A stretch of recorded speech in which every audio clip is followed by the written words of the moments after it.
Consejos.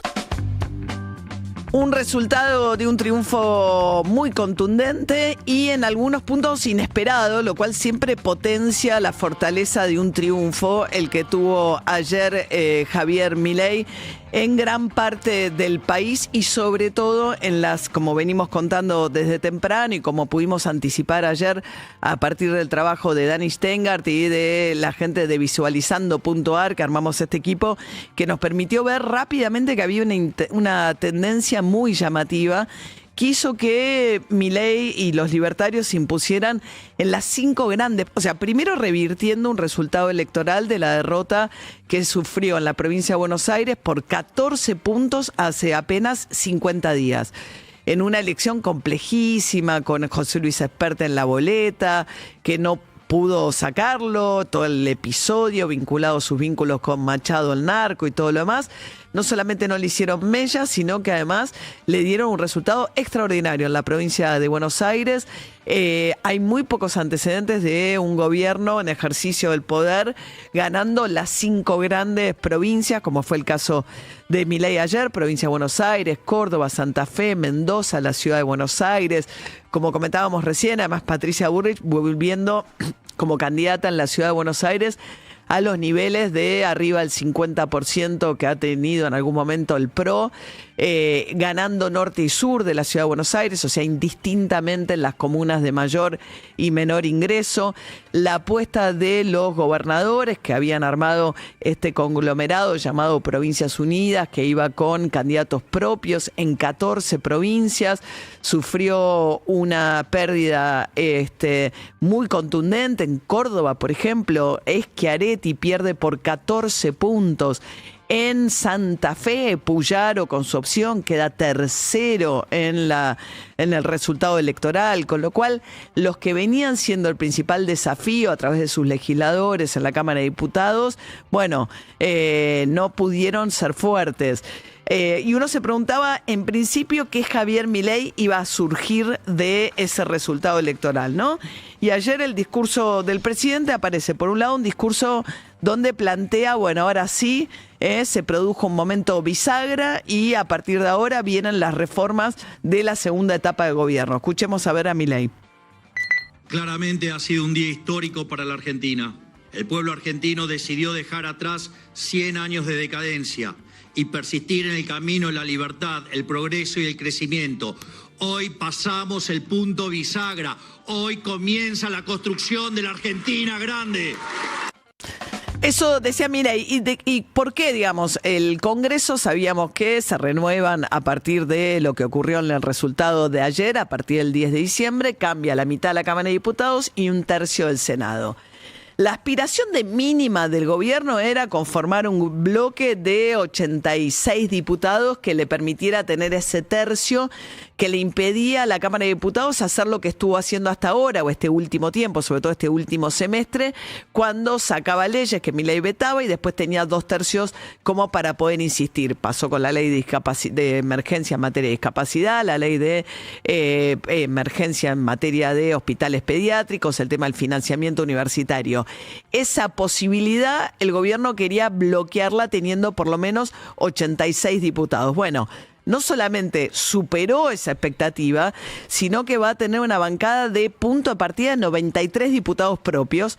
El PJ, el peronismo, le quedan 96, o sea que queda una situación muy pareja, pero con una gran cantidad de aliados que le permiten incluso a Milei pensar en la posibilidad de tener una mayoría simple que le permita impulsar leyes en la Cámara de Diputados.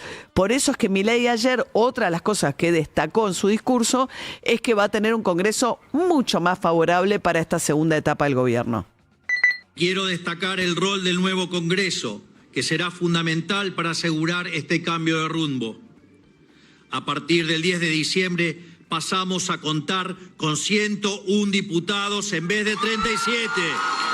Y en el Senado pasamos de 6 senadores a 20 senadores. Por ende, no dudo en decirles que a partir del 10 de diciembre tendremos, sin lugar a dudas, el Congreso más reformista de la historia argentina. Estamos comprometidos en hacer Argentina el país más libre del mundo y vamos a cumplir nuestro contrato electoral con cada uno de los argentinos que nos acompañó y los que no nos acompañaron también, porque la Argentina grande es para todos. Bueno, en ese contexto lo que pasó además es que apareció un Martín Menem, pensando en qué va a pasar en el próximo Congreso, el presidente de la Cámara de Diputados, que fue un poco el hacedor con Karina Milei de toda estrategia electoral, que después del resultado de septiembre en la provincia de Buenos Aires habían quedado muy cuestionados, además después de todo lo que pasó con los audios de Español, el titular del Andís y las acusaciones que pesaban sobre los Menem. Bueno, ayer fue también el día de la resurrección de los hermanos Menem. Por un lado, muy temprano, Karina Milei al lado de Martín Menem llegando al búnker. Y después Karina Milei, el único tuit que retuiteó esta mañana es un tuit del segundo de Karina Milei, de Lule Menem, que también estaba súper cuestionado. De hecho, lo habían como corrido en un momento de la campaña electoral, así que ayer también fue el momento del regreso de los Menem. Veremos cómo rearma su gabinete Javier Milei. No tiene urgencia, digamos, todas las urgencias que pudo haber tenido el viernes frente a la posibilidad de un resultado electoral adverso. Bueno, ahora tiene tiempo para resolver lo que tenga que resolver y ver, por ejemplo, qué lugar le va a dar a Santiago Caputo dentro del gabinete. Él había dicho antes de la elección que le iba a dar un lugar preponderante, pero Santiago Caputo era un poco el que había dicho, che, nos está yendo mal en el Congreso porque nos peleamos con los gobernadores y es culpa del armado electoral de los Menem. Ayer, de todas maneras, Milei dijo, reafirmo el triángulo de hierro, lo abrazó primero a Santiago Caputo, que estaba arriba del escenario, después la abrazó a Karina Milei, pero de todas maneras, acá aparece también una pregunta acerca de si le va a dar o no el rol de jefe de gabinete, que era el que parecía que le iba a dar. No parece muy urgido tampoco ahora por darle ese lugar a Santiago Caputo, Javier Milei, aunque está claro que gran parte de esta remontada tiene que ver, especulábamos recién, ¿no?, con Dani Steingar. Por un lado, esta idea de polarizar y de apelar un poco al miedo, a la vuelta al pasado, después de lo que había sido el triunfo de Kicillof en Provincia de Buenos Aires, evidentemente funcionó. Y funcionó porque si uno lo ve independientemente de los candidatos, con lo cual ahí es donde la estrategia de Karina Milei, decir no me importa nada, voy con cualquiera porque total es violeta, es violeta, es violeta, le funcionó. Porque si uno ve la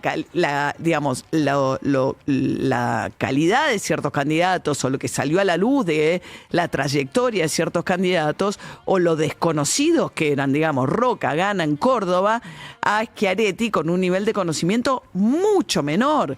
Cuando uno ve candidatos sin la trayectoria o el nivel de conocimiento o candidatos expert, estaba en la boleta en Provincia de Buenos Aires. No alcanzaron a sacarlo. Después de todo el escándalo, Karen Reinhardt, que tampoco pudo asumir el lugar que le tocaba y terminan poniendo a Diego Santilli, pero gana igual. Gana igual también con Villaverde, candidata en Río Negro. Le ganó por poquito Soria en la candidatura a senadores, pero le fue muy bien.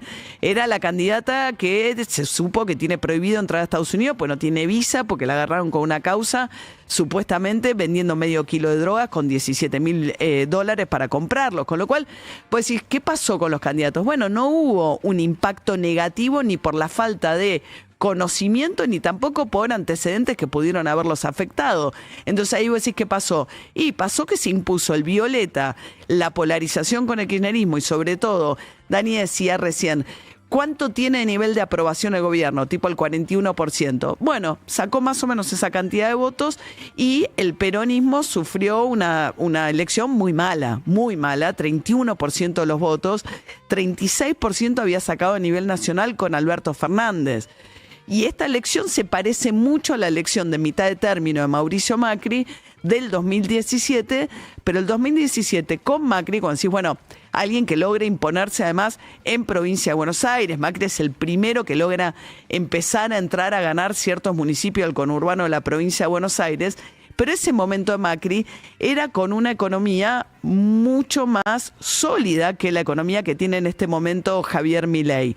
De hecho, decíamos, llega con el apoyo de Estados Unidos, decisivo en todo esto. Sacó pecho esta mañana Donald Trump, en realidad a la noche, de madrugada, algo bastante insólito. No novedoso en el contexto de lo que viene ocurriendo, pero salió Donald Trump a decir que la de Milei fue una victoria aplastante un gran triunfo y dijo un triunfo de un candidato apoyado por Trump, con lo cual también Trump, que venía siendo criticado en los Estados Unidos por esta apuesta electoral, bueno, le sale bien. Le sale bien también en un contexto en el que él dice: yo quiero que toda América del Sur venga para este lado, ideológicamente hablando. Terminaron la prevalencia del MAS después de casi 20 años en Bolivia con la derrota del MAS. Ahora Argentina gana Milei inesperadamente, con mucha solidez esta elección de mitad de término. Y se vienen las elecciones en Chile, donde la ultraderecha también tiene fuertes chances de ganar la elección.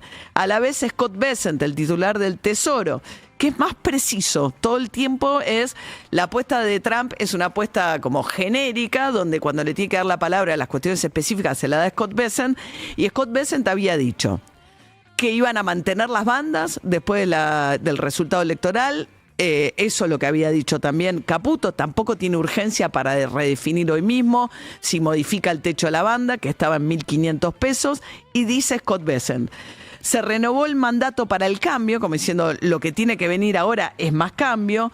Es un aliado vital en América Latina, la Argentina, dice el titular del Tesoro de los Estados Unidos. Y dijo: esperemos nuevos gestos en dirección a una mayor libertad económica, con lo cual el pedido es de más reformas, que es lo que viene planteando también Milei. Dice: América Latina tendrá un futuro económico brillante, dice Scott Bessent, que aparentemente, porque no tenemos la precisión, gastó $2.000 millones en de alguna manera generarle la mayor... el camino facilitarle el camino a Milei a las elecciones del día de ayer para que llegara sin un salto cambiario. Y uno ve la reacción de ayer de Milei y parece que es un Milei que ha tomado cierto tipo de consejos, sugerencias que le han dado en Estados Unidos, que es la idea de construir más capital político el que tenés. Entonces, también es más fácil para este Milei porque está delante de gobernadores que están debilitados. Incluso ayer tuvo un gesto para Macri. Macri en un momento pone un tuit y dice: no hay que perder esta oportunidad. Y él le dice: gracias, Presi. Devuelve a la cosa como amistosa con relación a Macri. Y lo mismo hizo con los gobernadores. A los gobernadores que lo habían desafiado en las votaciones últimas del Congreso Nacional, ayer, después de que le fuera mucho peor de lo que aspiraban en el resultado electoral, Milei los llamó los gobernadores racionales con los que se quiere sentar a hablar a partir de ahora. Queremos invitar a la gran mayoría de los gobernadores que tendrán representación parlamentaria a discutir en conjunto estos acuerdos. En definitiva, ahora sí podremos traducir en leyes las consignas del Pacto de Mayo. Vamos a poder sentarnos a discutir las bases para una Argentina distinta, una Argentina que hoy en día no nos podemos ni siquiera imaginar.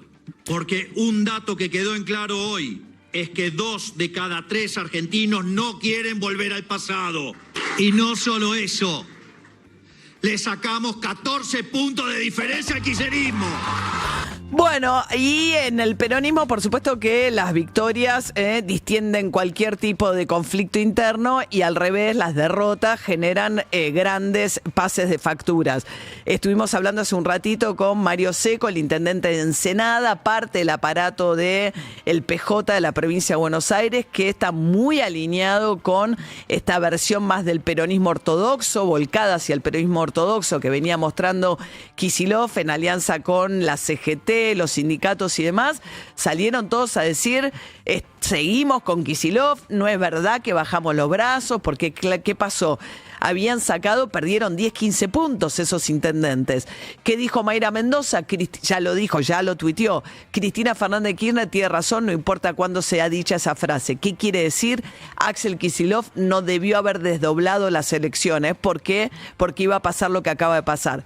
¿Qué están diciendo los intendentes? De ninguna manera, eso no prueba lo que están diciendo los kirchneristas. Con lo cual, parte de la fortaleza también de este momento de Milei es que ese contendiente que parecía tan fortalecido para generar una renovación dentro del kirchnerismo, que era Kicillof después de las elecciones del 7 de septiembre en la provincia de Buenos Aires, aparece debilitado y vuelve a estar muy tomada la dinámica del peronismo por esta interna, con lo cual la derrota profundiza la crisis interna del peronismo, que va a tener una representación mucho más chica en el Senado de la Nación, además, según este resultado electoral, se defiende, preserva más o menos su caudal en la provincia de Buenos Aires, en la Cámara de Diputados, pero Milei aparece con una fuerza equivalente y con la posibilidad de sumar aliados, y una interna que vuelve a estallar no terminaron de cerrar las urnas, que ya están peleándose otra vez el kirchnerismo con